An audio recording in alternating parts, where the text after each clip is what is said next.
আলোচনা করেছিলাম মুকদ্দমাতুল ইলম। মুকদ্দমাতুল ইলমের 6টি বিষয় আমরা আলোচনা করেছি। সপ্তম আলোচনার বিষয় হলো তাকসিমে কুতুবে হাদিস।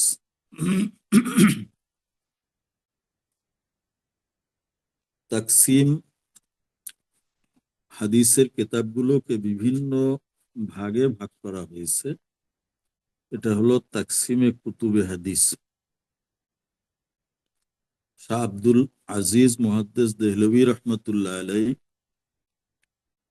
কিতাব লিখেছেন ফার্সি ভাষায়, উজালায়ে নাফিয়া। এটা বিভিন্ন ভাষায় অনুবাদ হয়েছে। খুব সংক্ষিপ্ত কিতাব হলেও খুবই গুরুত্বপূর্ণ। ওখানে তিনি কুতুবে হাদিসের 6টি প্রকারের উল্লেখ করেছেন।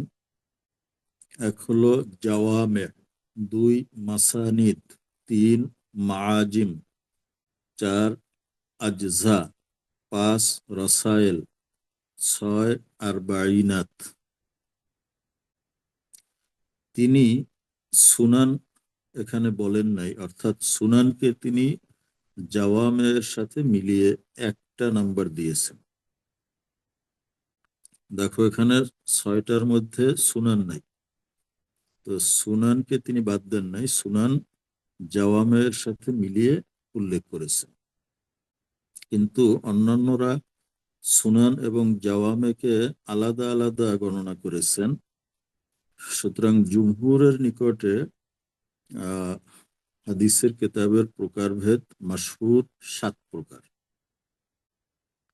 আমরা এই 7 প্রকারের পরিচিতি নিয়ে আলোচনা করব, কিন্তু মনে রাখতে হবে যে এটা মাশহুর 7টা প্রকার, কিন্তু এর বাইরেও আরো অনেক প্রকার আছে।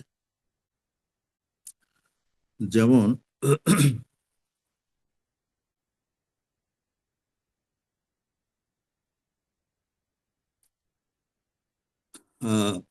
লামে উদ-দারারি, বুখারী শরীফের হাসিয়া, সেখানে মুকদ্দমার ভিতরে অনেক প্রকারের আলোচনা আসছে।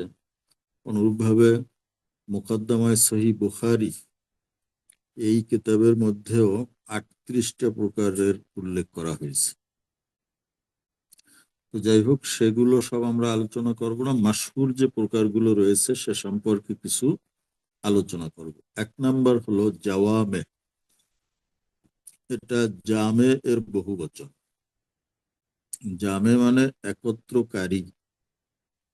হাদিসের ওই কিতাবকে জামে বলা হয় যেই কিতাব তার মধ্যে 8 বিষয়ের হাদিসকে জমা করে। Recording in progress. এই 8 বিষয়কে মনে রাখার জন্য কেউ শের আকারে এভাবে বলছেন: সিয়ার, আদাব, তাফসির ও আকায়েদ, ফিতান, আহকাম, আশরাত ও মানাকিব। সিয়ার বলতে উদ্দেশ্য জিহাদ এবং মাগাজি সংক্রান্ত হাদিস। আদব বলতে মুআশারাতের সাথে সংশ্লিষ্ট যে হাদিসগুলো।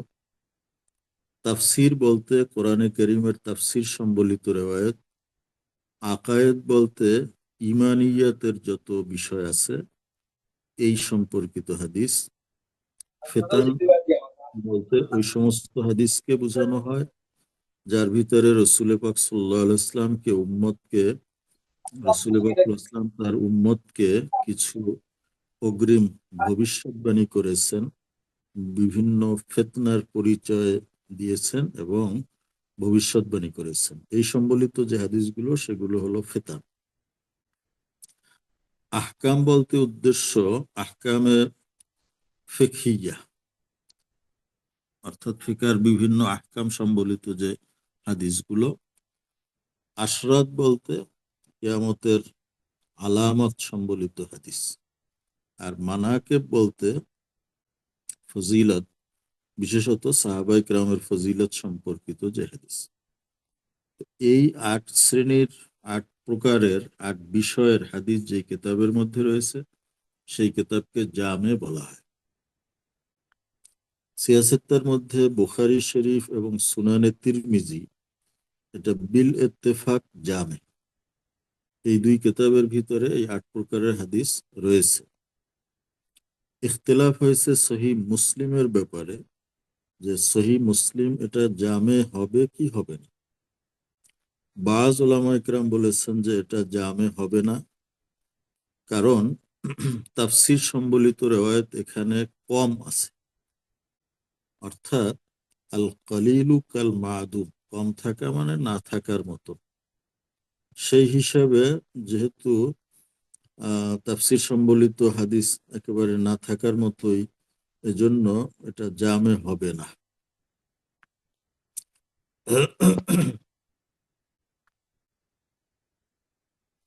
কিন্তু সহি কথা হলো যে মুসলিম শরীফ এটাও জামে। কারণ মুসলিম শরীফে যদিও কিতাবুত তাফসিরের মধ্যে খুব বেশি রেওয়ায়েত নেই, কিন্তু কিতাবুত তাফসির আছে। তো কিতাবুত তাফসিরের মধ্যে যদিও হাদিসের সংখ্যা কম, কিন্তু তাফসির সম্বলিত হাদিসগুলো মুসলিম শরীফের বিভিন্ন অধ্যায়ে বিস্তৃত আছে। যেমন আহকামের হাদিসের ভিতরে তাফসির সম্বলিত রেওয়ায়েত আসছে।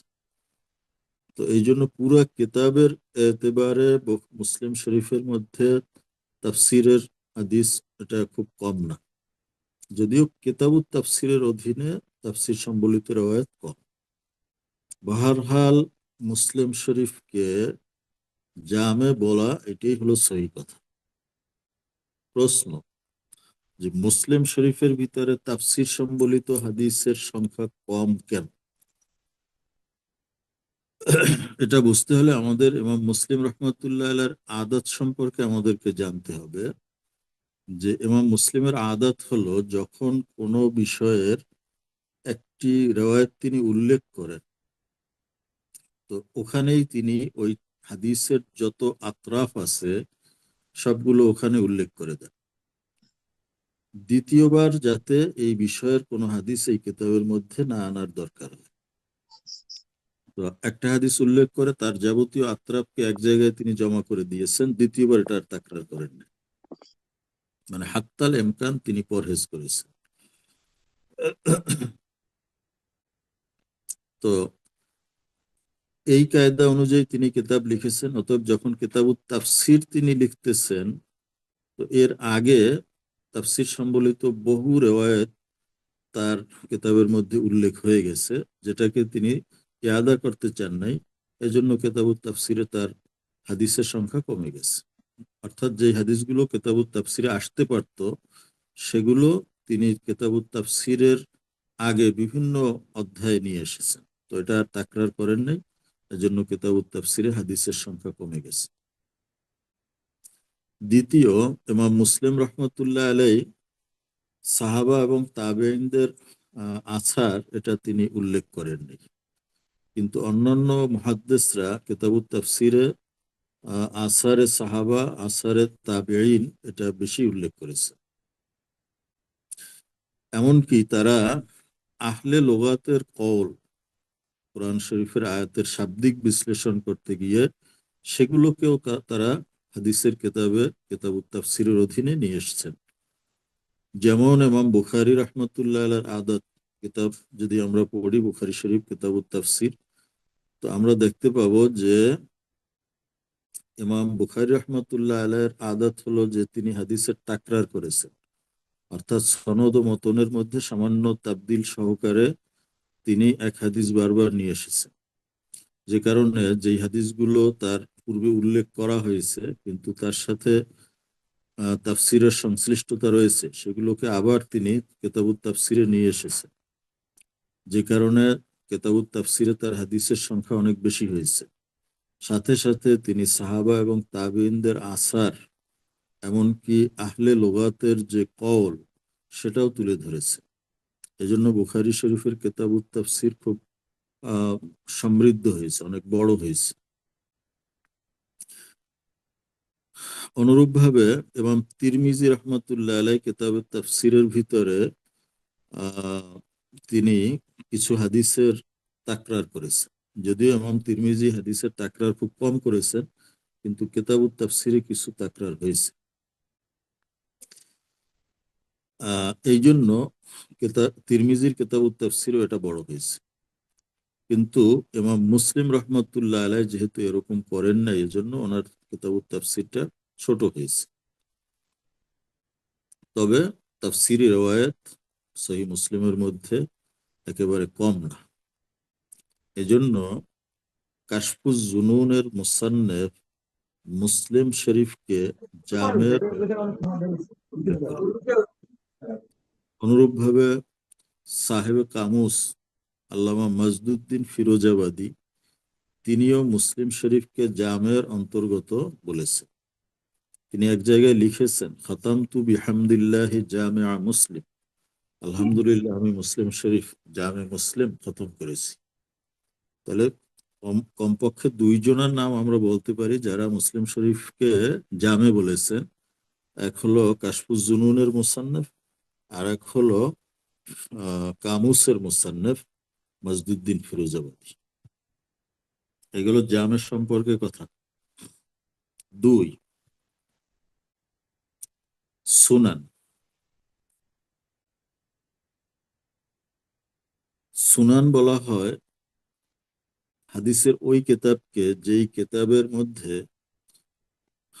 আহ আবওয়াবে ফিকহিয়ার তারতিব অনুযায়ী রওয়ায়াত উল্লেখ করা হয়েছে।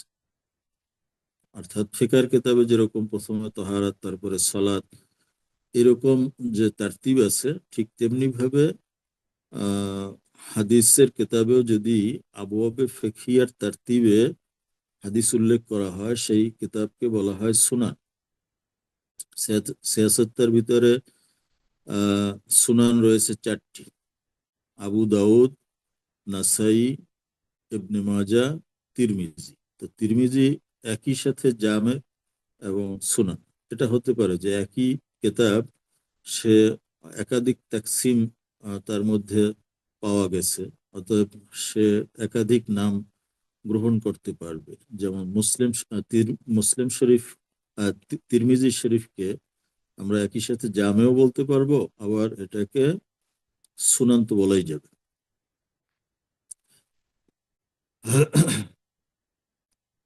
তিন, মাসানিদ। মুসনাদের বহুবচন মাসানিদ।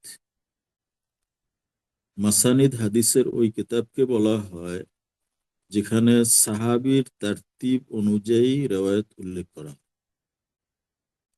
এখন সাহাবীর তারতিবটা কিভাবে দেওয়া হবে সেটা নিয়ে ইখতিলাফ আছে।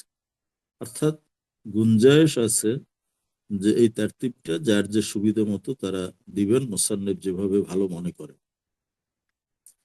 কেউ তারতিব দিয়েছেন হুরুফে তাহাজ্জি অনুযায়ী, অর্থাৎ যে সমস্ত সাহাবীর নামের শুরুতে হামজা বা আলিফ আছে তাদের রেওয়ায়ত গুলোকে প্রথমে, তারপরে যাদের নাম শুরু হয়েছে বা অক্ষর দিয়ে তাদের হাদিস, এভাবে করে তারতিব দেওয়া হয়েছে। অথবা সাহাবীদের তারতিব অর্থাৎ ডিকশনারিতে যেভাবে উল্লেখ করা হয় ওই রকম। এটা এক পদ্ধতি। আর একটা পদ্ধতি হলো যে তাকাদ্দুম ফিল ইসলাম, অর্থাৎ ইসলাম গ্রহণের ক্ষেত্রে যারা মুকাদ্দাম তাদের হাদিস আগে আনা হবে, যারা পরে ইসলাম গ্রহণ করেছেন তাদের হাদিস পরে আনা হবে। তো এই ধরনের মাসানিদ লেখা হয়েছিল যে মুকদ্দম ফিল ইসলাম যারা তাদের হাদিস আগে আনা হয়েছিল। এটা মাফকুত হয়ে গেছে, অর্থাৎ এই ধরনের মাসানিদ এখন আর খুঁজে পাওয়া যায় না। তো প্রথম ধরনের মাসানিদ এটাই বেশি দেখা যায়। সাহাবায়ে কেরামের তারতিব এর আর একটা পদ্ধতি হতে পারে যে সাহাবায়ে কেরামের মর্তবা বা মর্যাদার ভিত্তিতে এই তারতিবটা দেওয়া হবে। প্রথমে খোলাফায়ে রাশিদিনের রেওয়ায়েত, তারপরে আশারায়ে মুবাশশারা তাদের রেওয়ায়েত, তারপরে বদরি সাহাবীদের রেওয়ায়েত, তারপরে বায়াতে রেদওয়ানে অংশগ্রহণকারীদের রেওয়ায়েত, তারপরে ফতে মক্কার পূর্বে যারা হিজরত করেছেন তাদের রেওয়ায়ত, এরপরে যারা ফতে মক্কার পরে মুসলমান হয়েছেন তাদের রেওয়ায়ত, এরপরে সেগারে সাহাবা মানে একেবারে যারা নবীন সাহাবী তাদের হাদিস, এরপরে মহিলা সাহাবী যারা তাদের হাদিস। তবে আহ মহিলা সাহাবীদের রেওয়ায়তের ক্ষেত্রে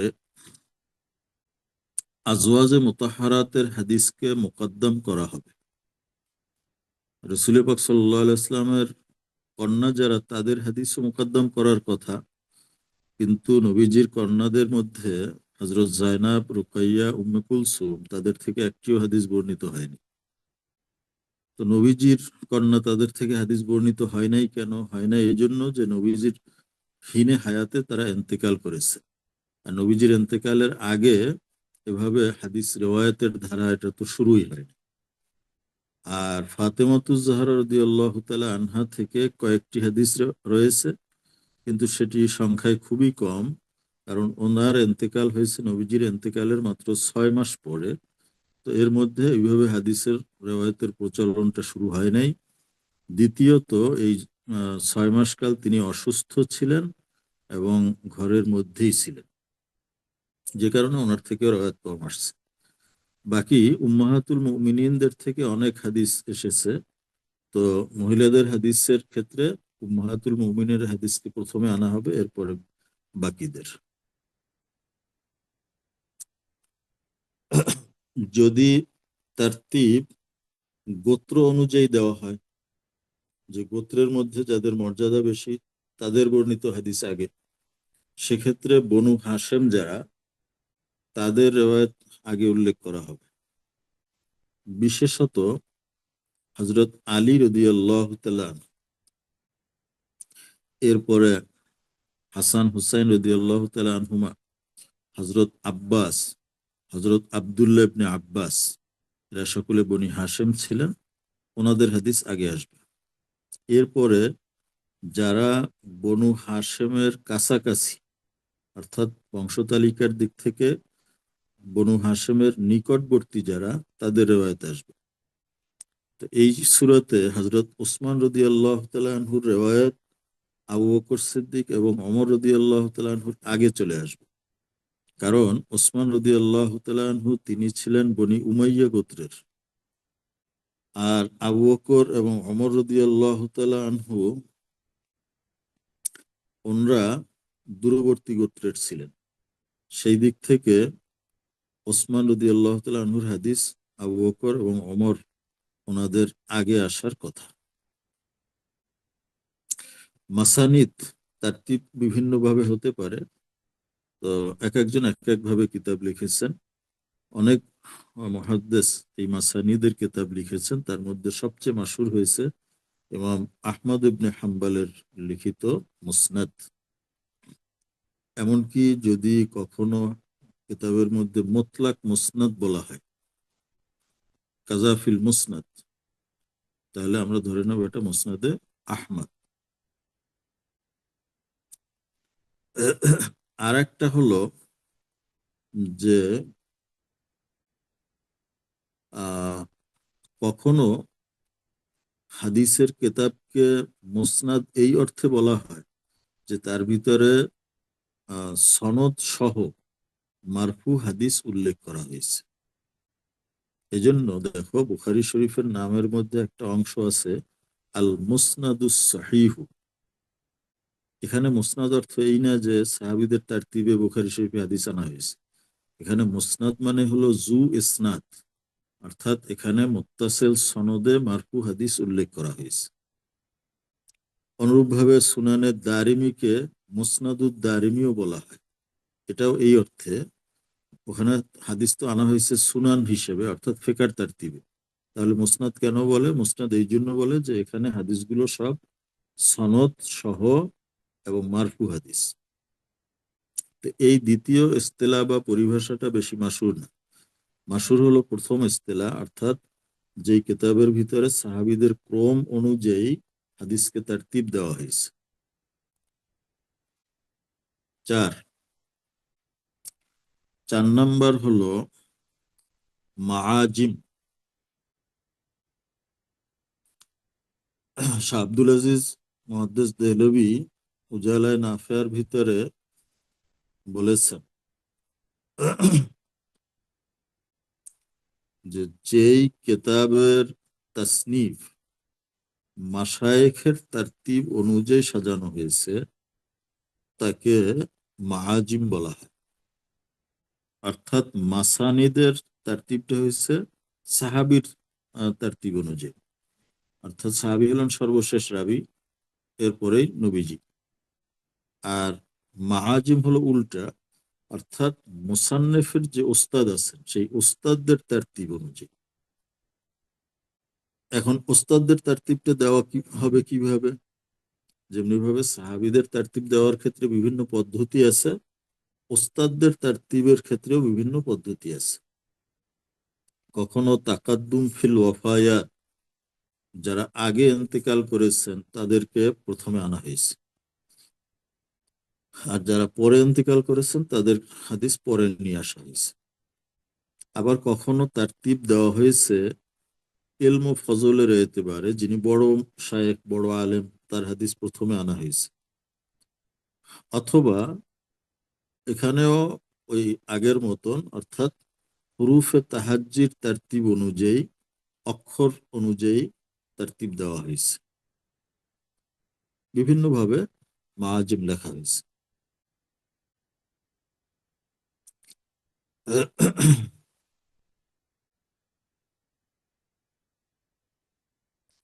মাআজিমের আর একটা প্রকার হতে পারে যেখানে হাদিসের মতনগুলোকে হুরুফে তাহাজ্জি অনুযায়ী সাজানো হয়েছে, শায়েখ না। যেমন আলিফ দ্বারা যে সমস্ত হাদিস শুরু হয়েছে, ইন্নামাল আমালু বিন্নিয়াত, তো এই ধরনের হাদিসগুলোকে প্রথমে আনা হয়েছে। এরপরে বা দিয়ে যেই হাদিসের মতন শুরু হয়েছে সেগুলোকে পরে আনা হয়েছে। তো এভাবে জামে লিখছেন আল্লামা জালালউদ্দিন সুয়ুতি জামে সগীর। এখানে এই আহ, হাদিসের মতনকে অক্ষরের তারতিবে সাজানো হয়েছে। আর ইমাম তাবরানী যে মৌজাম লিখেছেন, মৌজামে সগীর, মৌজামে আওসাত, মৌজামে কাবির, তো এগুলোকে মাশায়েখ বা ওস্তাদদের নাম অনুযায়ী হুরুফে তাহাজ্জির এতেবারে সাজানো হয়েছে। তো মৌজামে সগীর এবং মৌজামে আওসাতে শায়েখদের তারতিব হুরুফে তাহাজ্জি অনুযায়ী দেওয়া হয়েছে, এ ব্যাপারে সবাই একমত। কিন্তু মৌজামে কাবীরের মধ্যে ইখতিলাফ হয়েছে। শাহ আব্দুল আজিজ দেহলভী তিনি বলছেন বুস্তানুল মুহাদ্দিসিনের মধ্যে, এবং হাজী খলিফা কাশফুজ জুনুনের মধ্যে বলছেন যে মৌজামে কাবীরের মধ্যে সাহাবীদের তারতিবে হাদিস আনা হয়েছে। কিন্তু শাহ আব্দুল আজিজ মুহাদ্দিস দেহলভী ওনার আরেকটা কিতাব আছে উজালায়ে নাফিয়া, সেখানে তিনি বলছেন যে এই কিতাবের হাদিসকে সাজানো হয়েছে মাশায়েখের তারতিব অনুযায়ী। তো শাইখ জাকারিয়া কান্দুবী রহমতুল্লাহ আলাইহ 1345 হিজরিতে মদিনা মুনাওয়ারায় লাইব্রেরিতে সেখানে মৌজামুল কাবীরের একটা হাতে লেখা নস্কা দেখেছেন। তিনি বলেছেন যে এখানে তারতিব হয়েছে মাশায়েখের এতেবারে। অতএব শাহ আব্দুল আজিজ মুহাদ্দিস দেহলভী থেকে যে দুই ধরনের কথা আসছে, এর মধ্যে আমরা ওনার উজালায়ে নাফিয়ার যে কথা সেটাকে গ্রহণ করব, বুস্তানুল মুহাদ্দিসিনের মধ্যে যে কথা বলছেন সেটা গ্রহণ করব না। কারণ উজালায়ে নাফিয়ার কথাটা শাইখ জাকারিয়া কান্দলুবির সাক্ষীর সাথে মিলে যায় যে তিনি নিজে দেখেছেন।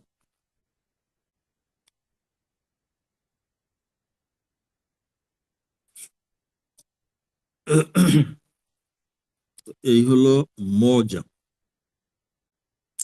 এরপরে হলো আজজা এবং রাসায়েল। আজজা এবং রাসায়েল এটা কাছাকাছি। শাহ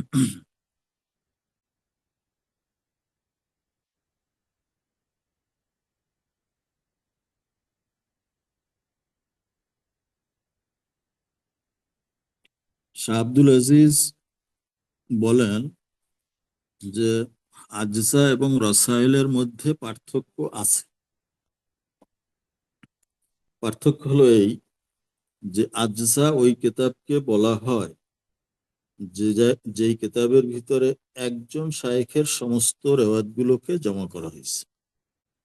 যিনি কিতাব লিখতেছেন তার একজন উস্তাদ, উনি যতগুলো হাদিস ওনাকে শুনাইছেন এগুলো জমা করা হয়েছে, এটা হলো জুজ। আর রাসাইল বলা হয় যেখানে একটা মাসলার উপরে যত হাদিস আছে সেগুলো জমা করা হয়েছে। যেমন কিরাত খালফাল ইমাম একটা মাসলা, এর উপরে যত রেওয়ায়ত আছে সেটা যে ওস্তাদ থেকেই হোক জমা করা হয়েছে। তো, যেখানে একটি মাসলার উপরে হাদিস আনা হয় সেটা হলো রেসালা, আর যেখানে একজন উস্তাদের সব হাদিস আনা হয় সেটা হলো জুজ। এই পার্থক্যটা শাহ আব্দুল আজিজ রহমতুল্লাহ আলাইহ তিনি করেছেন। কিন্তু তাহকিক কথা হলো যে দুইটা এক, আজসা এবং রসায়েল দুইটাই এক।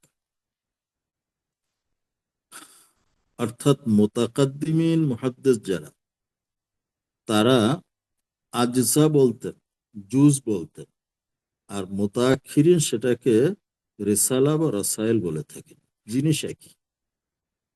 যেমন ইমাম বুখারী রহমতুল্লাহ আলাইহ তিনি মোতাকাদ্দিম মুহাদ্দিস, এজন্য উনি যে কিতাবগুলো লিখেছেন সেগুলোকে তিনি নাম দিয়েছেন জুজু রাফিল ইয়াদাইন, জুজুল কিরাত খালফাল ইমাম। তো শাহ আব্দুল আজিজ রহমতুল্লাহ আলাইহির মতে তো এটা হওয়া উচিত একজন শাইখের সব হাদিস, কারণ উনি সেটাকে জুজ বলছেন, আর এক মাসলার সব হাদিসকে উনি রেসালা বলছেন। তাহলে জুজু রফিল ইয়াদাইন বা জুজুল কিরাত খালফাল ইমাম না হয়ে এটা তো হওয়া উচিত ছিল রেসালাতু রফিল ইয়াদাইন, রেসালাতুল কিরাত খালফাল ইমাম। বুঝা গেল যে না, আসলে জুজ এবং রেসালা একই জিনিস। মোতাকাদ্দিমিন মুহাদ্দিস যারা তারা বলতেন জুজ, আর মোতাআখিরিন যারা তারা জুজকে রেসালা বলতেন। এই ব্যবহারগত সময়ের পার্থক্য, কিন্তু সংজ্ঞার দিক থেকে জুজ এবং রেসালাত এটা আলাদা না।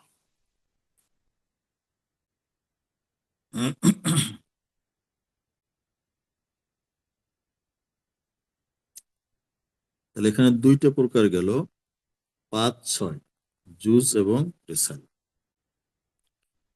সপ্তম হলো আরবাঈনাত।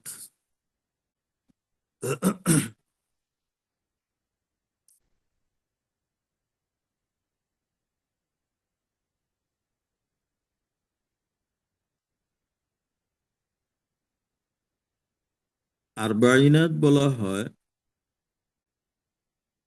যেই কিতাবের ভিতরে 40টি হাদিসকে জমা করা হয়েছে।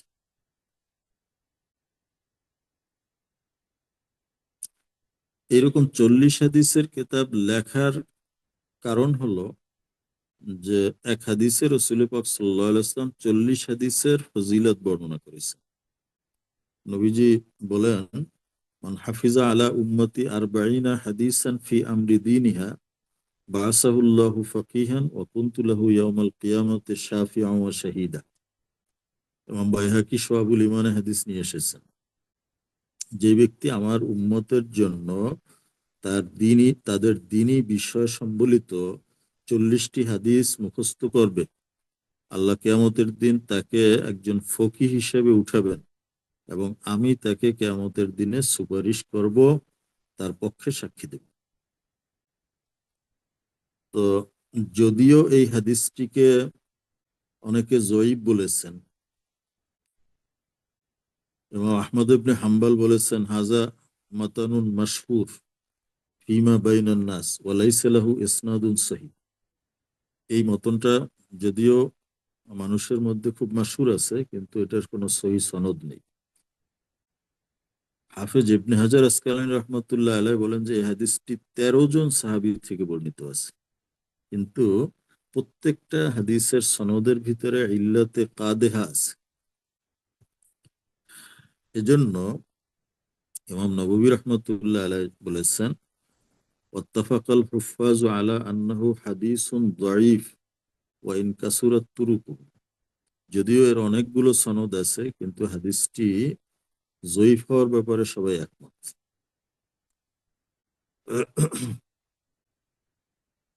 সাহেবে কাশফুজ জুনুনও একই কথা লিখছেন, আম্মাল হাদিসু ফাকাদ ওয়ারাদা মিন তুরুকিন কাসীরা বিরিওয়ায়াতিন মুতানাওয়িআ ওয়াত্তাফাকু আলা আন্নাহু হাদিসুন দাঈফুন ওয়া ইন কাসুরাত তুরুকু।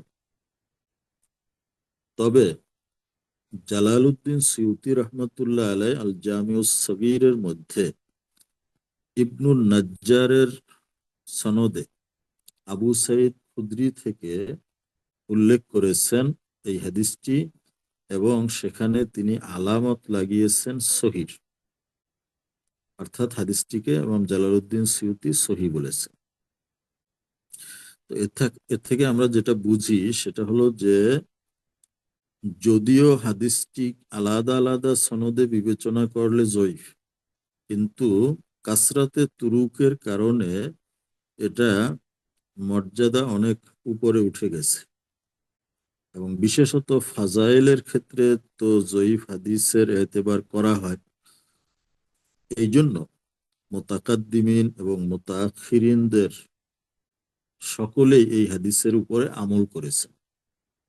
তারা আরবাইনে হাদিস লিখেছেন, 40 হাদিসের কিতাব লিখেছে।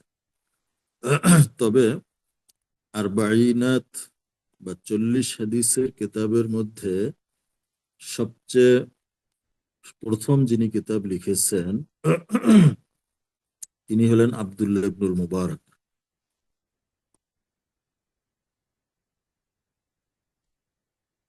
এরপরে এই আরবাইনাত বা 40 হাদিসের কিতাবগুলো লেখার আবার বিভিন্ন পদ্ধতি রয়েছে। যেমন হাফেজ ইবনে হাজার আসকালানী রহমতুল্লাহ আলাই একটা 40 হাদিসের কিতাব লিখেছেন, যেখানে তিনি ইমাম মুসলিম রহমতুল্লাহ আলাইকে ইমাম বুখারী রহমতুল্লাহ আলাইয়ের উপরে ফাওকিয়াত দিয়েছেন। কিভাবে? অর্থাৎ যেই হাদিসটি মনে করো বুখারী শরীফের ভিতরে 5 ওয়াসিতায় বর্ণিত হয়েছে, ইবনে হাজার আসকালানী সেই হাদিসটা ইমাম মুসলিমের পর্যন্ত 4 ওয়াসিতায় পৌঁছে দিয়েছে। তাহলে এক্ষেত্রে আলী সনদ কোনটা হয়েছে? মুসলিমের সনদ বুখারীর সনদের চেয়ে। তো এই আরবাইন বা 40টা এরকম হাদিস তিনি উল্লেখ করেছেন, যেই হাদিসগুলোর সনদ বুখারীতেও আছে মুসলিমেও আছে, কিন্তু মুসলিমের সনদটা আলী, অর্থাৎ ইমাম মুসলিম পর্যন্ত সনদ আলী, বুখারী পর্যন্ত সনদের চেয়ে। এটা একটা ইলমি যোগ্যতা, এই ধরনের হাদিস তিনি বের করেছেন, এটা অনেক কষ্টসাধ্য ব্যাপার। আবার কিতাব আছে আরবাইনা বুলদানিয়া, অর্থাৎ কোন এক শহরের ওলামাদের বর্ণিত 40টি হাদিস। আবার 40 শহরের বর্ণিত 40 জন শাইখের 40টি হাদিস নিয়ে কিতাব। আরো এক ধাপ এগিয়ে আবুল কাসেম ইবনে আসাকের দিমাশকি তিনি একটি কিতাব লিখেছেন, আরবাইনা হাদিসান আন আরবাইনা শাইখান ফি আরবাইনা বালাদান আন আরবাইনা সাহাবিয়া, যে 40টি হাদিস এনেছেন 40 জন উস্তাদ থেকে, এবং এই 40 জন উস্তাদের কেউই এক শহরের 2 জন না, 40টা শহরের, এবং 40 জন সাহাবী থেকে, এক সাহাবী থেকে 2টা হাদিস নেই। তাহলে 40 জন সাহাবী থেকে 40টি শহরের 40 জন উস্তাদের হাদিস নিয়ে আসছে।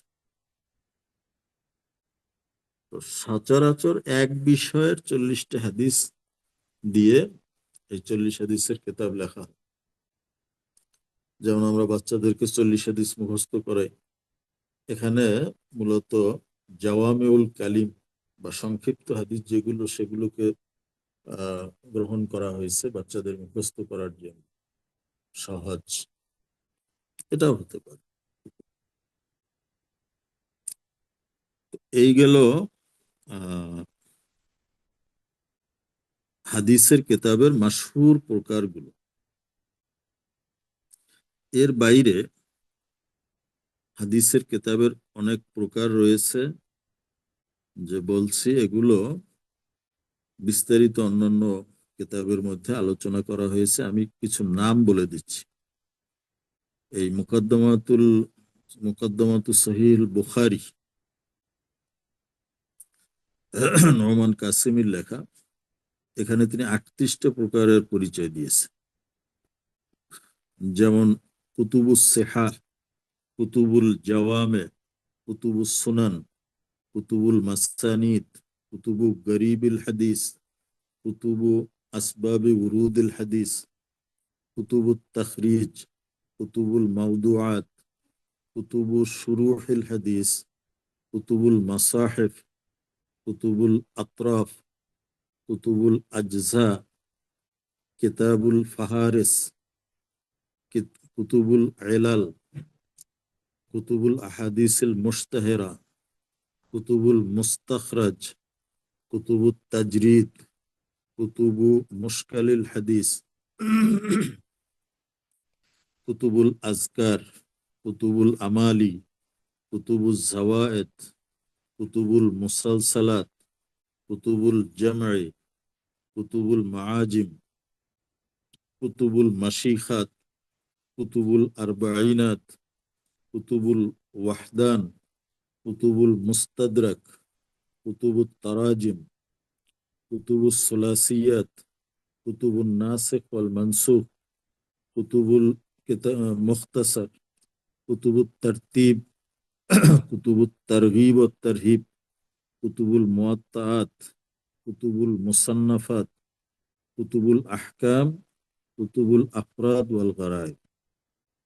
এই 38 প্রকারের তিনি এখানে পরিচয় দিয়েছেন।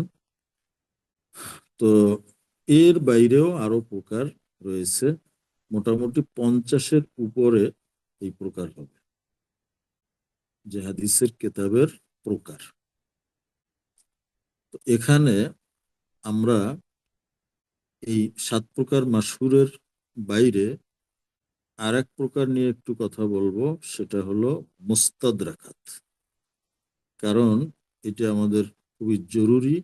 কারণ আহ, মুস্তাদরাকের হাদিস আমরা বিভিন্ন জায়গায় দেখি, রওয়াহু ফিল মুস্তাদরাক, রওয়াহুল হাকিম ফিল মুস্তাদরাক। মুস্তাদরাক হাদিস কাকে বলে এবং ইমাম হাকিমের লিখিত মুস্তাদরাক কিতাবের অবস্থা, এই বিষয়টা আমাদের জানা জরুরি। প্রথম কথা হলো, মুস্তাদরাকাত সালাম বলা আলাইকুম। হয় স্যার, হাদিসের। একটা জি, প্রশ্ন আসসালামু বলুন। আলাইকুম। স্যার, একটা বিষয় জানার ছিল। জি, সেটা হচ্ছে আপনি বলেছেন একটা, যে আলা বুখারীর চাইতে মুসলিমের বিষয়ে কিছু কিছু হাদিসে আলা হাদিস উনি নিয়ে আসছেন।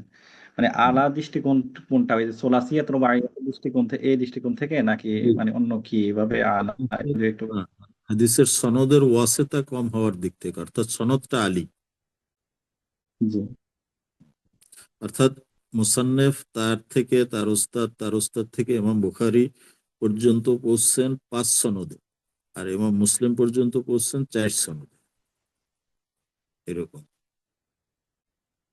জি, শুকরিয়া। তো মুস্তাদরাক বলা হয় হাদিসের ওই কিতাবকে, যেখানে কোনো নির্দিষ্ট কোনো মুআল্লিফ বা মুসান্নেফের শর্ত মোতাবেক ওনার ছুটে যাওয়া হাদিসগুলোকে একত্রিত করা হয়েছে। ছুটে যাওয়াটা তার ইচ্ছাও হতে পারে, অথবা তার ভুলক্রমেও হয়ে যেতে পারে। যেমন ইমাম বুখারী রহমতুল্লাহ আলাই, ইমাম মুসলিম রহমতুল্লাহ আলাই, এভাবে প্রত্যেক মুসান্নেফ তার কিতাবে হাদিস উল্লেখ করার জন্য একটা শর্ত আহ, বেঁধে দিয়েছে, যদিও সেটা তারা লিখিত আকারে প্রকাশ করেননি, কিন্তু হাদিসগুলো পড়লে পরেই এই শর্তটা বের হয়ে আসে যে বুখারীতে হাদিস আনতে হলে হাদিসের মধ্যে কি শর্ত থাকতে হবে। তো এইরকম বুখারীর শর্তে একটি হাদিস পাওয়া গেছে যেটি বুখারীতে উল্লেখ করা হয়নি, এবং বুখারী সেটা ইচ্ছে করেই উল্লেখ করেননি, বা তিনি সাহওয়াত ভুলবশত এটা উল্লেখ করেননি। তো ওই কেতাবের মধ্যে সেই হাদিসগুলোকে জমা করা হবে। তাহলে মুস্তাখরাজ যখন কোনো মুস্তাদরাক যখন কোনো কিতাব হবে, সেটা নিশ্চয়ই কোনো কিতাবের উপরে হবে।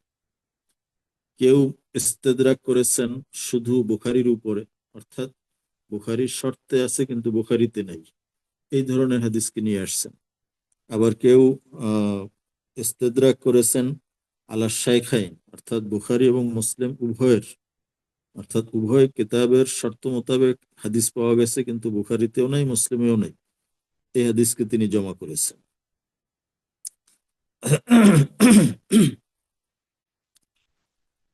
তো মুস্তাদরাকের মধ্যে সবচেয়ে মাশহুর কিতাব হলো মুস্তাদরাকে হাকিম আলা শাইখাইন, অর্থাৎ তিনি বুখারী এবং মুসলিমের শর্তে যে হাদিসগুলো রয়েছে, বুখারী মুসলিমে ছুটে গেছে, উল্লেখ করা হয়নি, এগুলোকে তিনি জমা করেছেন।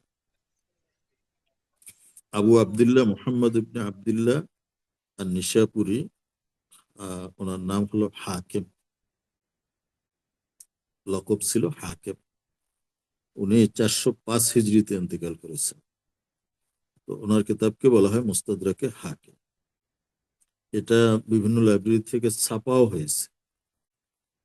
এই কিতাবের শুরুতে মুআল্লিফ বলছেন, আনা আস্তাঈনুল্লাহ আলা ইখরাজ আহাদিস রুওয়াতুহা সিকাতুন ওয়াকাদ ইহতাজ্জা বিমিসলিহা শাইখান রাদিয়াল্লাহু আনহুমা আও আহাদুহুমা, যে আমি আল্লাহর সাহায্য কামনা করছি এমন হাদিস বের করার জন্য যেই হাদিসের রাবিরা সেকা হবে, এবং যাদের মতো রাবিদের দ্বারা শাইখাইন ইমাম বুখারী এবং মুসলিম হাদিস তাদের কিতাবে বর্ণনা করেছে।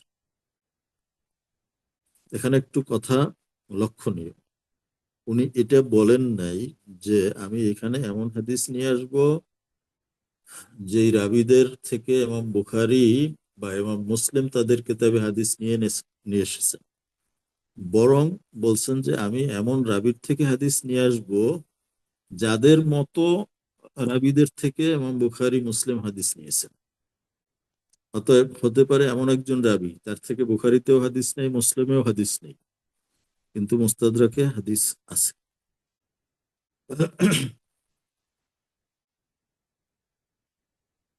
এখন প্রশ্ন, কেউ বুখারী এবং মুসলিমের রাবী না, কিন্তু তাদের বুখারী মুসলিমের রাবীর মতন কোন রাবীর থেকে হাদিস বর্ণনা করলে সেই হাদিসকে আলা শর্তে শাইখাইন বলা জায়েজ হবে কিনা?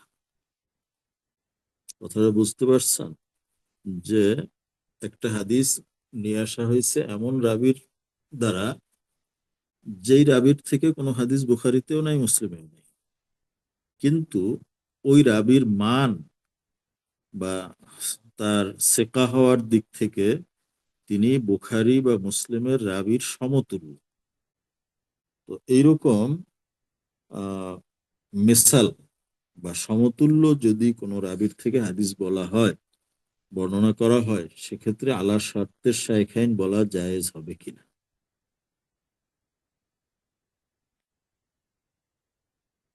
এখানে কথা হলো যে কোনো হাদিস যদি বুখারী মুসলিমের রাবীদের মাধ্যমে বর্ণিত হয় কিন্তু বুখারী মুসলিমে নাই, হাদিসের রাবী বুখারীতে আছেন মুসলিমে আছেন, কিন্তু যেই মতনটা উল্লেখ করা হয়েছে সেই মতনটা বুখারী মুসলিমে নাই, সেক্ষেত্রেও আলা শর্তের শাইখাইন বলা যাবে না। অতএব যেই হাদিসের রাবি বুখারী মুসলিমের নাই, কিন্তু বুখারী মুসলিমের রাবিদের সমপর্যায়ের, তাদের বর্ণিত হাদিসকে তো আলা শর্তের শাইখাইন কোনো মতেই বলা যাবে না। দ্বিতীয় কথা হলো যে বলা হয়েছে বুখারী মুসলিমের রাবিদের সমতুল্য। এই সমতুল্য বা মুমাসালাত, এটা নির্ধারণ করবেন কে? এটা নির্ধারণ করাটা তো একটা ইজতিহাদি মাসলা। কারণ এক ব্যক্তি কোনো রাবিকে বলবেন যে তিনি বুখারীর রাবিদের সমতুল্য, আর একজন বলবেন যে না, উনি বুখারীর রাবির সমতুল্য না। অতএব এই ধরনের রাবিদের বর্ণিত হাদিসকে আলা শর্তে শাইখাইন বলা যায় না। কিন্তু হাকেম তিনি তার কিতাবের ভিতরে হাদিস উল্লেখ করে কোথাও বলেছেন আলা শর্তে শাইখাইন, কোথাও বলেছেন আলা শর্তেল বুখারী, কোথাও বলেছেন আলা শর্তে মুসলিম। আর যে ক্ষেত্রে কারো শর্ত পান নাই, বুখারী মুসলিম উভয়ের শর্ত পাওয়া যায় নাই, শুধু বুখারীর শর্ত পাওয়া যায় নাই, শুধু মুসলিমের শর্ত পাওয়া যায় নাই, সেখানে হাদিস উল্লেখ করার পরে হাকিম লিখছেন সহিহুল ইসনাদ, যে এইটা বুখারী মুসলিমের শর্তে উত্তীর্ণ না হইলেও সনদটা সহিহ। তো এই যে হাকিম হাদিসকে সহিহ বলে দিয়েছেন, আমরা কি এটা নকল করতে পারবো বা ওনার ফয়সালার উপরে আমল করতে পারবো? এই হাদিসকে সহিহ বলতে পারবো? মুহাদ্দিসিন ইকরাম বলতেছেন যে হাকিম তিনি তাসহিহের ক্ষেত্রে মুতাসাহিল ছিলেন, কোন হাদিসকে সহিহ বলার ক্ষেত্রে খুব শিথিলপন্থী ছিলেন। তিনি অনেক সময় জয়ীফ রিওয়ায়াতকেও সহিহ বলে দিয়েছেন। কাশফুজ জুনুনের ভিতরে মুস্তাদরাকে হাকিমের উপরে তাফসিল আলোচনা রয়েছে।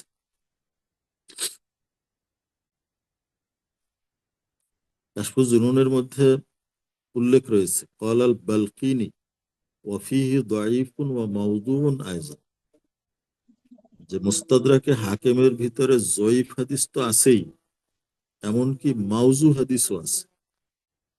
ওয়াকাদ বায়্যানা যালিকাল হাফিজ আয-যাহাবী, মুস্তাদরাকের মধ্যে যে হাদিসগুলো মাউজু রয়েছে সেটা হাফেজ যাহাবী রহমাতুল্লাহ আলাইহি তিনি বর্ণনা করেছেন। ওয়া জামা মিনহু জুজআম মিনাল মাওদুআত ইউকারিবু মিআতা হাদিস, এবং তিনি গোটা মুস্তাদরাক অনুসন্ধান করে মাউজু হাদিসগুলো বের করে আলাদা একটি হাদিসের জুজ, বা ওই যে জুজের সংজ্ঞা দিছে আগে, একটি সংক্ষিপ্ত কিতাব তিনি লিখেছেন। অর্থাৎ এক বিষয়, এখানে বিষয় কি? বিষয় হলো মুস্তাদরাকের মাউজু হাদিস। তো সেই জুজ এর মধ্যে 100-র মতো হাদিস তিনি বের করছেন। তো ইমাম যাহাবীর মতে এই 100 হাদিস যেটা মুস্তাদরাকে আছে, কিন্তু আহ, আহ, হাদিসটি মাউজু।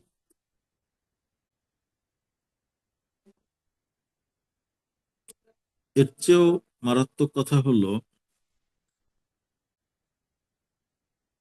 হাফেজ জালালউদ্দিন সুয়ুতী রহমতুল্লাহ আলাইহ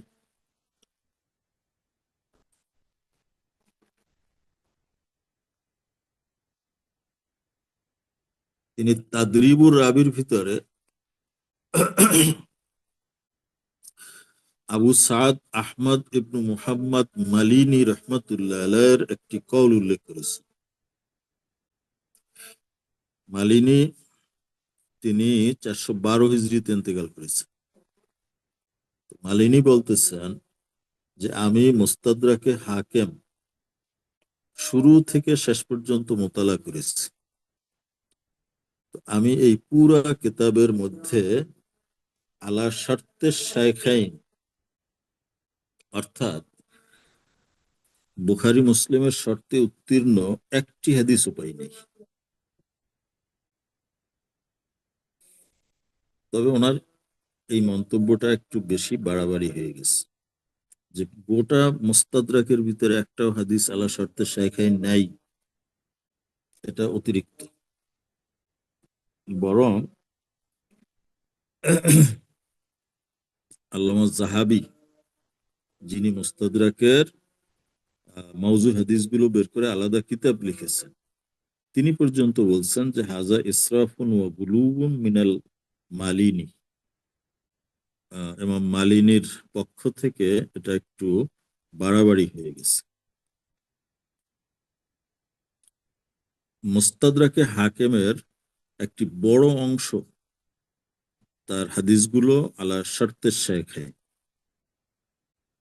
অথবা বহুত হাদিস রয়েছে যেটা আলা শর্তে আহাদিহিম, মানে শর্তে বুখারী অথবা শর্তে মুসলিম অনুযায়ী। তো আলা শর্তে শাইখাইন, আলা শর্তেল বুখারী, আলা শর্তে মুসলিম, এই তিন ধরনের হাদিসকে যদি জমা করা হয় তাহলে মুস্তাদরাকের প্রায় অর্ধেক হবে। বাকি এক চতুর্থাংশ হাদিস রয়েছে, যেই হাদিসগুলোর সনদ যদিও সহি, কিন্তু সেটা বুখারী মুসলিমের শর্তে উত্তীর্ণ না।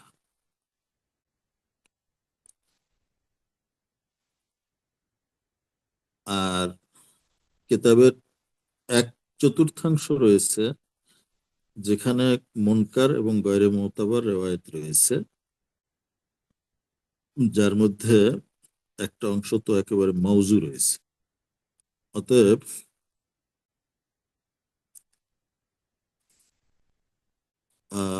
মুস্তাদরাকের অবস্থাটা আমরা বুঝতে পারলাম। অনেক সময় হাদিস সহি প্রমাণ করার জন্য মুস্তাদরাকে থাকাকে আমরা যথেষ্ট মনে করি, কারণ মুস্তাদরাক তো আলা শর্তে শাইখাইন বা বুখারী মুসলিমের শর্তে তিনি যেই হাদিসগুলো রয়েছে বুখারী মুসলিমে নাই সেগুলো জমা করেছে।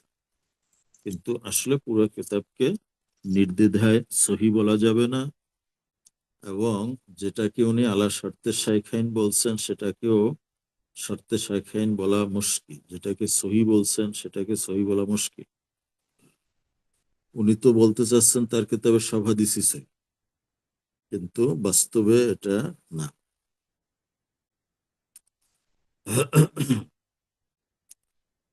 হাফিজ ইবনে হাজার আসকালানী রহমতুল্লাহ আলাইহি ব্যাখ্যাও করেছেন যে মুস্তাদরাকে হাকিমের মধ্যে এই যে তাসাহুল হয়েছে, এর কারণটা কি? এর কারণ হলো যে উনি কিতাবের খসড়া লেখার পরে মোকাম্মল নজরে সানি করার সুযোগ পান না, এর আগে ওনার ইন্তেকাল হয়ে গেছে। এবং এই কথার দলিল হলো এই যে মুসান্নেফ কিতাব লেখার পরে, খসড়া করার পরে তিনি এটা আবার নজরে সানি করতেছিলেন, তখন অনেক অংশ বাদ দিয়েছেন, অনেক পরিবর্তন করেছেন। তো প্রথম থেকে দুটি খণ্ড, প্রথম এবং দ্বিতীয় খণ্ড, এটা তিনি আহ নজরে সানি করেছিলেন। যে কারণে আমরা দেখতে পাই যে মুস্তাদরাকের এই প্রথম দুইটা খণ্ড, এইখানের মধ্যে খুব তাসাহুল কম হয়েছে। এবং ওই যতদূর পর্যন্ত তিনি নজরে সানি করেছিলেন সেখানে কিতাবের মধ্যে লেখা আছে ইলাহুনা ইনতাহা ইমলা উল হাকিম, এই পর্যন্ত হাকিম রহমতুল্লাহ আলাইহির ইমলা সম্পন্ন হয়েছিল। অর্থাৎ ইমলা বলা হয় মুসান্নেফ তার হাদিস থেকে অন্য ছাত্রদেরকে হাদিস লেখান। এই লেখাইতে গেলেই তো তখন তার ভুল ত্রুটিগুলো নজরে পড়ে, সংশোধন করেন। তো এভাবে তিনি প্রথম দ্বিতীয় খণ্ড পর্যন্ত ইমলা করছিলেন, এখানে ভুল ত্রুটি কম হয়েছে, কিন্তু বাকিগুলো নজরে সানি করার সুযোগ হয়নি, এজন্য এই তাসাহুলটা হয়েছে। হাদিসের সিহহাতের হুকুম দেওয়ার ব্যাপারে হাকিম যেরকম মুতাসাহিল ছিলেন, এবং তিরমিজিকেও বলা হয় যে তিনি মুতাসাহিল ছিলেন। তাহলে কি দুইজনার ব্যাপারে আমরা একই অবস্থান নেব? বলছে যে না। ইমাম তিরমিজির মুতাসাহিল হওয়া আর ইমাম হাকিমের মুতাসাহিল হওয়া, এই দুইটা এক না। অর্থাৎ হাকিম বেশি মুতাসাহিল ছিলেন।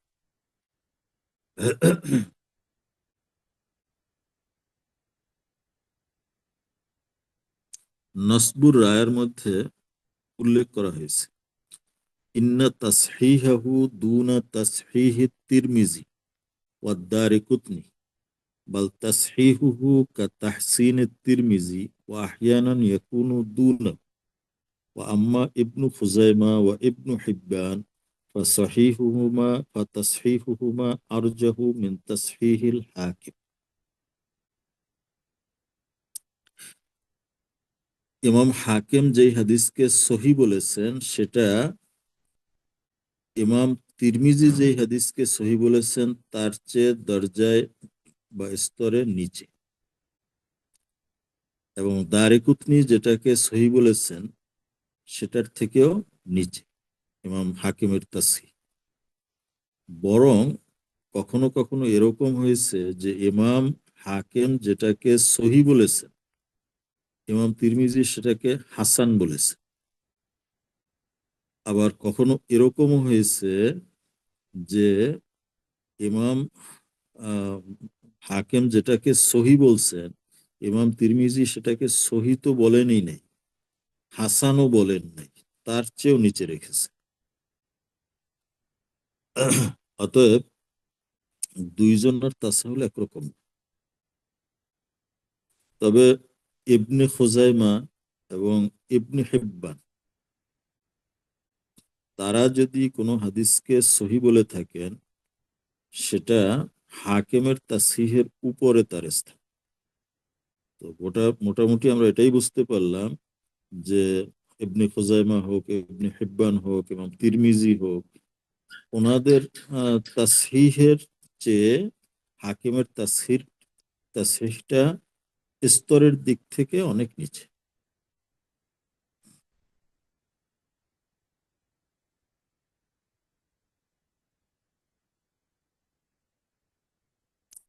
এটার উপরে সবচেয়ে ভালো কাজ করেছেন আল্লামা শামসুদ্দিন জাহাবি রহমতুল্লাহ আলাইহ।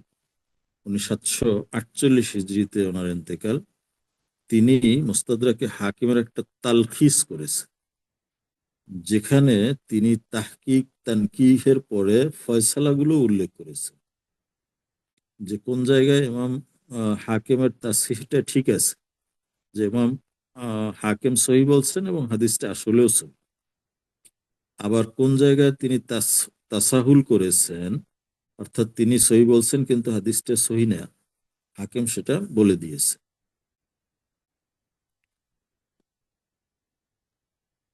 উস্তাদ ওনার নামটা যেন কি বলেছিলেন, যিনি ইমাম তালখিস জাহাবি, করেন? আল্লামা শামসুদ্দিন জাহাবি, ইমাম জাহাবি।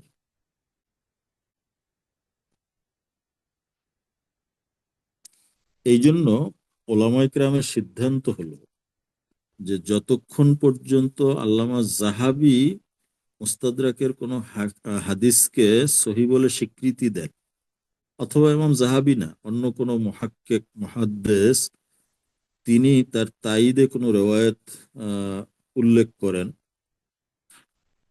তখনই শুধুমাত্র হাকিমের হাদিস গ্রহণ করা যাবে। নতুবা শুধু ইমাম হাকিমের একার তাসহিহ বলা দ্বারা সেটাকে সহি বলা ঠিক হবে না।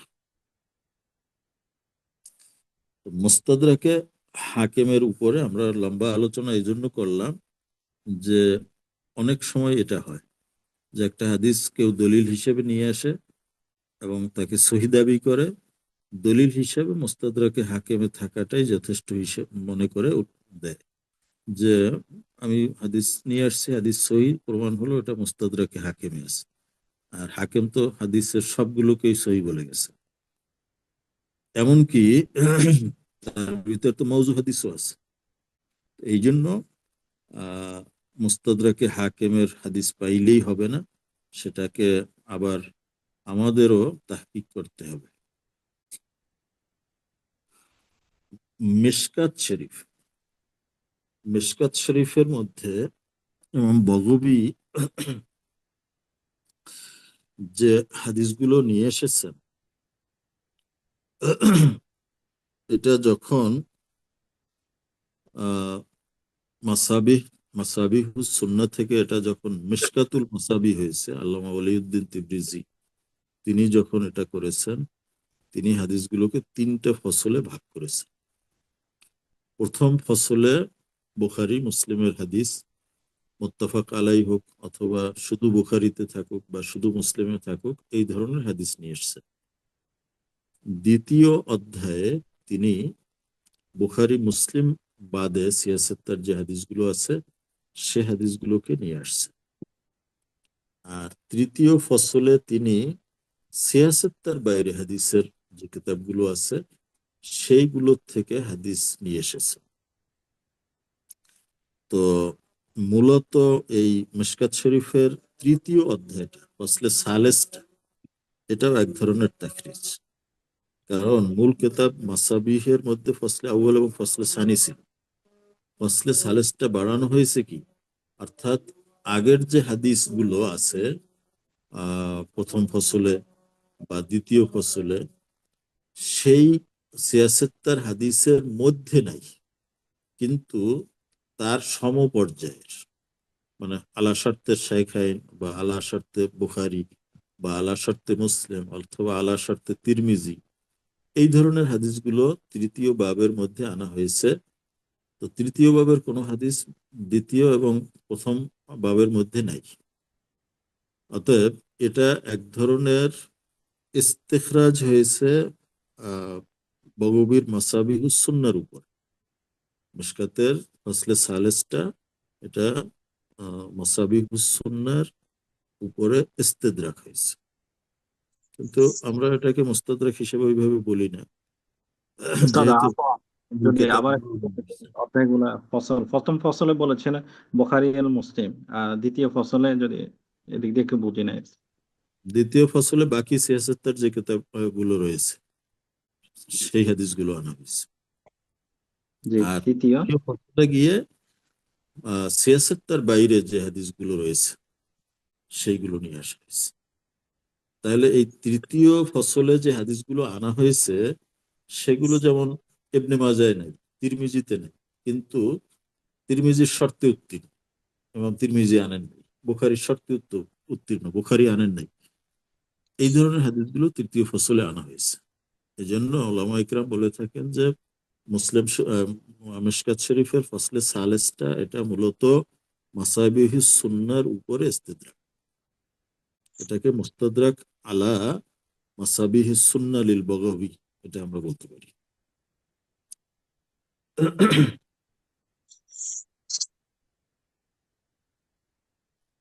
আরেকটি প্রকার রয়েছে, এটাও আমাদের জানা জরুরি, সেটা হলো মুস্তাখরাজাত। মুস্তাখরাজাত হাদিসের ওই কিতাবকে বলা হয় যেখানে মুসান্নেফ পূর্ববর্তী কোন মুসান্নেফের রেওয়ায়েতকে নিজ সনদে বর্ণনা করেন। শর্ত হলো পূর্ববর্তী মুসান্নেফ তার সনদের কোনো ওয়াসেতা বা সনদের মাঝখানে আসতে পারবেন। অর্থাৎ যেমন বুখারী শরীফ এই কিতাবের ভিতরে এবং বুখারী রহমতুল্লাহ আলাই হাদিস নিয়ে আসছেন। প্রথম হাদিস হাদদাসানাল হুমাইদি, ওনার উস্তাদ হুমাইদি থেকে। এই হাদিস একেবারে রাসূল পাক সাল্লাল্লাহু আলাইহি ওয়াসাল্লাম পর্যন্ত পৌঁছেছে, ইন্নামাল আমালু বিন্নিয়াত। এখন পরবর্তী যুগে কোনো মুসান্নেফ এসে যদি তিনি চিন্তা করেন যে আমি এই হাদিসটা আমার সনদে বর্ণনা করব এবং আমার এই সনদের ভিতরে এবং বুখারী থাকবেন, যেমন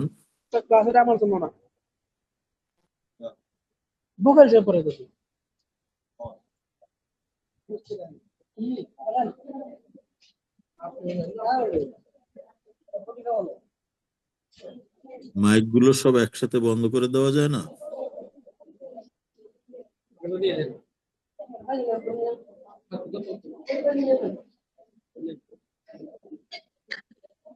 মাহাদি হাসান ভাই, মাহাদি হাসান ভাই। আসসালামু আলাইকুম উস্তাদ।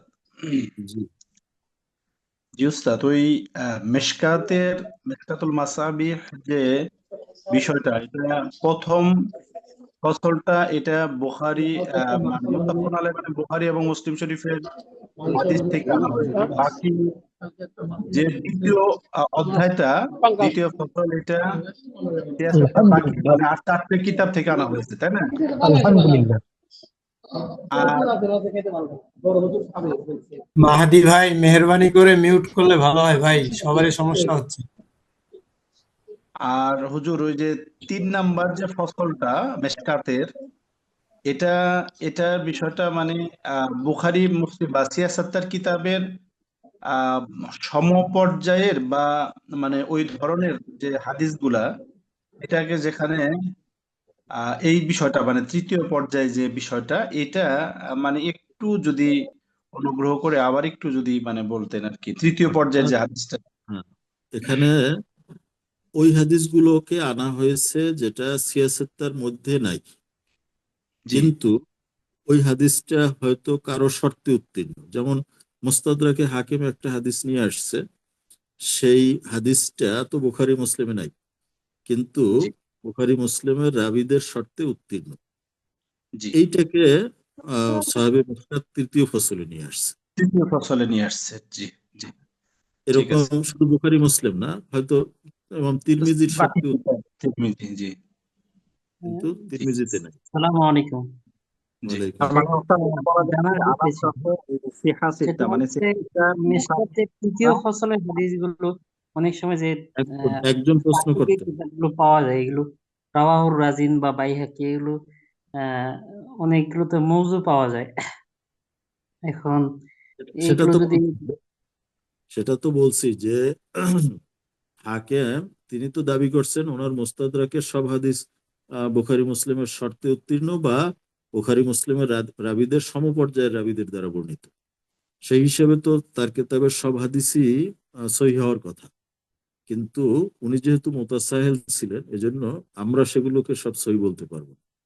তো ওই রকম তৃতীয় ফসলে যে হাদিসগুলো আনা হয়েছে, তিনি ধারণা করছেন যে এটা ইবনে মাজার শর্তে উত্তীর্ণ অথবা তিরমিজির শর্তে উত্তীর্ণ, কিন্তু সেটা তিরমিজির শর্তে উত্তীর্ণ হলেই তিরমিজির হাদিসের সমতুল্য এটা বলা যাবে। এজন্য এখানে অনেক জয়ীফ হাদিস চলে আসছে।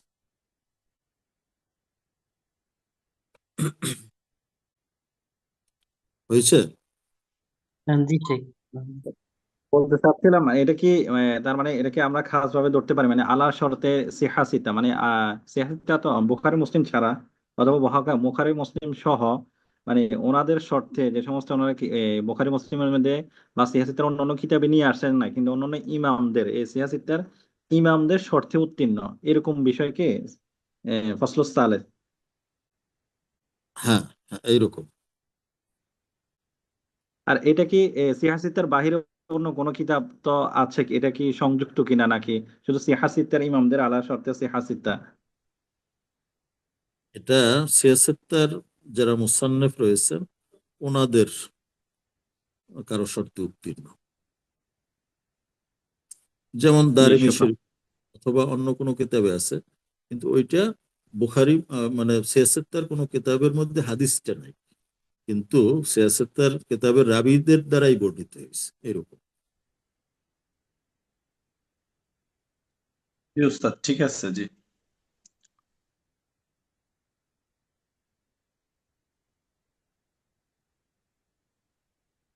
আচ্ছা, তো এরপরে আমরা বলতেছিলাম মুস্তাখরাজ নিয়ে, এই তো।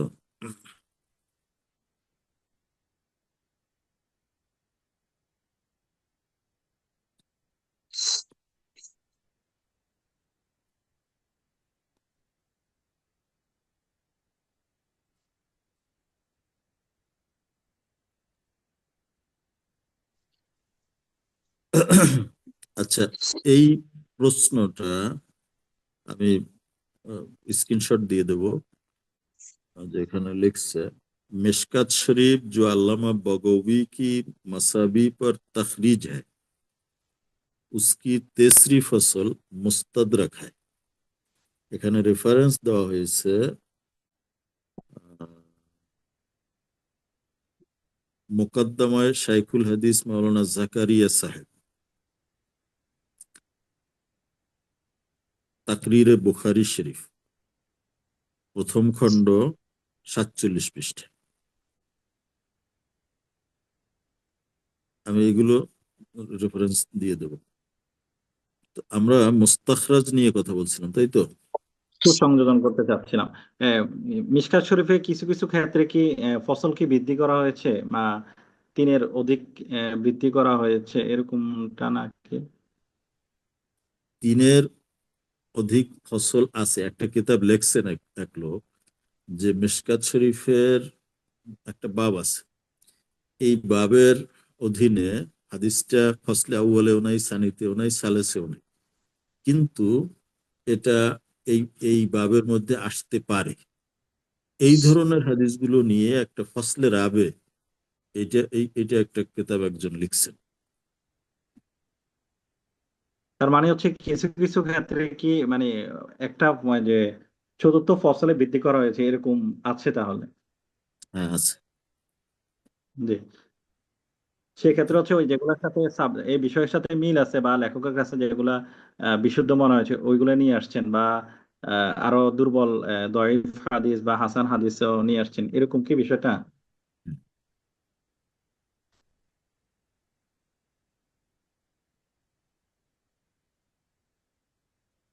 আচ্ছা, আমরা আলোচনা করছিলাম মুস্তাখরাজাত নিয়ে।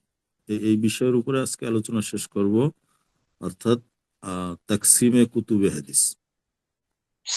তো মুস্তাখরাজ বলছি যে একজন পূর্ববর্তী মুসান্নেফ একটা কিতাব লিখেছেন, ওই কিতাবের সব হাদিস আমি আনবো, কিন্তু ওই মুসান্নেফের সনদ ছাড়া, আমার নিজস্ব সনদে, এবং এই সনদের মাঝখানে ওই মুসান্নেফের নাম কোনো মতেই থাকতে পারবে না। এইটা একটা কঠিন কাজ। তো যেমন বুখারী শরীফের সবগুলো হাদিস আমি আমার সনদে বর্ণনা করতে হলে তাহলে কত হাদিস জানা থাকা লাগে, যে বুখারী ইমাম বুখারীকে ব্যবহার না করে, আমার সনদের ভিতরে ইমাম বুখারীর নাম উল্লেখ না করে আমি বর্ণনা করব। যেমন প্রথম হাদিসের কথা বলছি, ইমাম বুখারী হুমায়দি থেকে রওয়ায়াত করছেন, এখন আমিও হুমায়দির থেকে ওই হাদিস শুনছি, অতএব ইমাম বুখারীকে আমার দরকার নেই, আমিও বলবো হাদ্দাসানাল হুমায়দি। হলো ব্যাপারটা। এরকম দুঃসাধ্য কাজও অনেকে করেছে।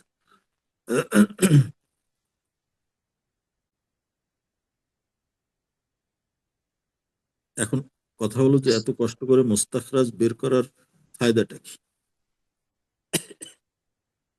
ফায়দা হলো এই, যে যেমন একটা হাদিস বুখারীতে আছে, এখন সেইটার যদি আমরা একটা মুস্তাখরাজ বের করতে পারি, যে যেমন বুখারী ছাড়া অন্য একজন মুহাদ্দিস তিনিও তার সনদে হাদিসটা বর্ণনা করেছেন, তখন কি হয়, ওই আগের হাদিসটার এটা তাইয়িদ এবং তাওসিক হয়।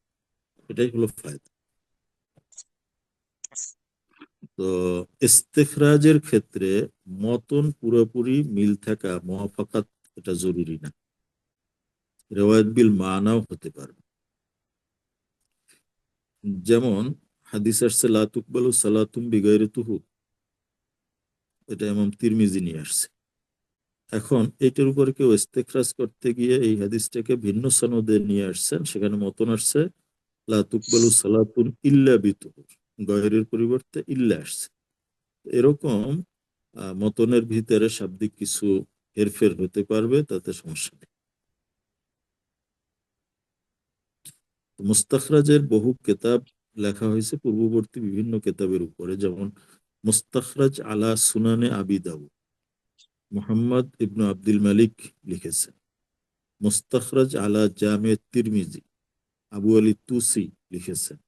মুস্তাখরাজ আলা সহি মুসলিম, আবু আওয়ানা ইয়াকুব ইবনু ইসহাক ইসফরাইনি লিখেছেন। তবে মুস্তাখরাজে আবু আওয়ানাকে সহি ইবনে আওয়ানাও বলা হয়, কারণ এই হাদিসের ভিতরে যে তিনি হাদিসগুলো নিয়ে আসছেন, সেই হাদিসগুলোকে তিনি সব সহি নিয়ে আসছেন, যেহেতু এবং মুসলিমও তো সব হাদিস সহি নিয়ে আসছে। তো আসলে এই কিতাবটার দুইটা নাম, কখনো তাকে সহি ইবনে আওয়ানাও বলা হয়, আবার কখনো মুস্তাখরাজে আবি আওয়ানাও বলা হয়। মূলত এটা এবং মুসলিমের কিতাবের উপরে মুস্তাখরাজ হয়েছে। তো এই পর্যন্ত আমরা আলোচনা করলাম তাকসিমে কুতুবে হাদিস সম্পর্কে। তো আলোচনা এখানে আজকে আমরা শেষ করি। আসসালামু আলাইকুম।